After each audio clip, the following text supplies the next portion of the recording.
Living over this side of the graph in the urgent side is not a good life because you are at the mercy of your calendar or other people's demands or, you know, whatever happens to be happening around you, like global pandemics.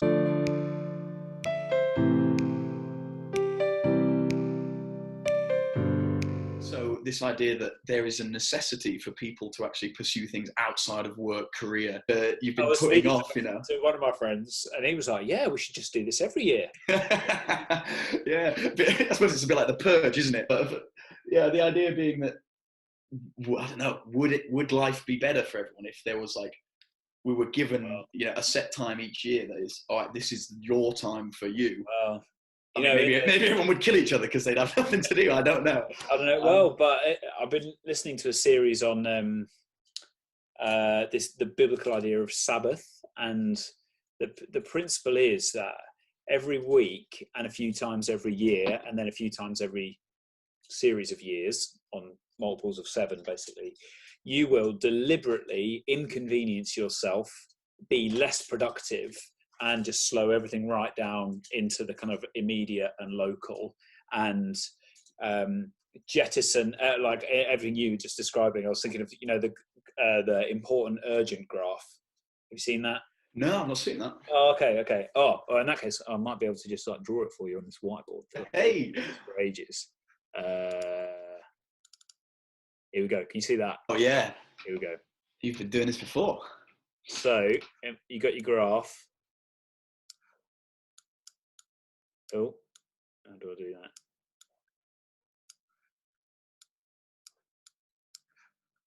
Nice.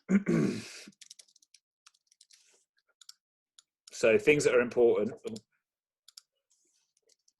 and things that are urgent. And there we go. So in this box where I put the star, oh no, wait, hold on, let's not start there. Let's start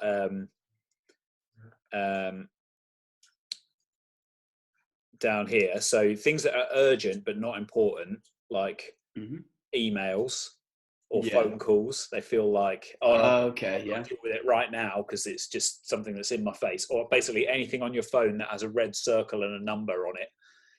That's the urgent but not important. There's stuff that's not important and not urgent, which is just like, I don't know, mincing about watching Tiger King, basically. Yeah. There's stuff that's important but not urgent. So that's everything you were talking about earlier in terms of learning to slow down and reflect, be physically healthy, be mentally healthy. And then there's stuff that's important and urgent, which is maybe if you have a big deadline coming up. The idea is that, is this going to work?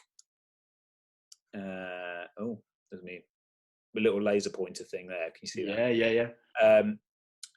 Well, living over this side of the graph in the urgent side is not a good life because you are at the mercy of your calendar or other people's demands or, you know, whatever happens to be happening around you, like global pandemics or whatever.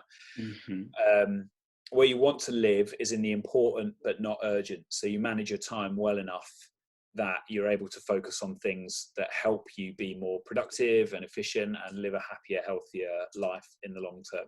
And there will be times where you have to do important and urgent, that's okay. But making choices to live in this top left box, where is that? And what I think I heard you saying earlier was actually, it's interesting how the this pandemic has kind of wiped out urgent. If you're a second year student, you've got nothing urgent anymore. So how are you going to use the time to do things that are important? There we go. That's the idea. Dude, I'm looking forward to the online lectures that are coming with you by using this. Again, this is an absolute classic. I'm surprised at myself that I can take literally. There is no pride in sharing this at all because it's so like well known. But anyway, that's the idea. So yeah. What does it mean to live in the important, not urgent box when there's nothing that's urgent? And what I was saying was, in the biblical tradition, practicing Sabbath, deliberately inconveniencing yourself. Well, you know about Shabbat and all of that stuff. So actually it's annoying and people don't like it. Sort of like there's a tension, but it's actually good. Yeah. So there's something about that, like the whole world's on a bit of a Sabbath in a way. Yeah. It's helping us at least focus. Again, it goes back to what we were saying before: a sense of proportion and perspective. What's actually important rather than what's urgent right now. Yeah. I think that I can't believe I've not come across that sort of graph before. I could see that being a very useful exercise just for for myself to take away. And, well, that's the almost idea. like just writing out what in my life is in these on that graph. Yeah, and the not urgent and not important box is stuff that you basically shouldn't do. Stop doing it. Is the wisdom in the book that it comes from. So I think it's all right to have.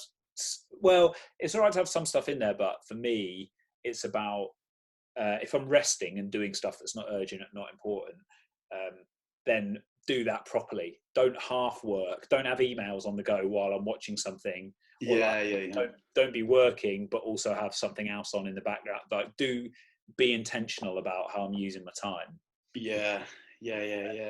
And in that way, you can be more, just live a better life, I think.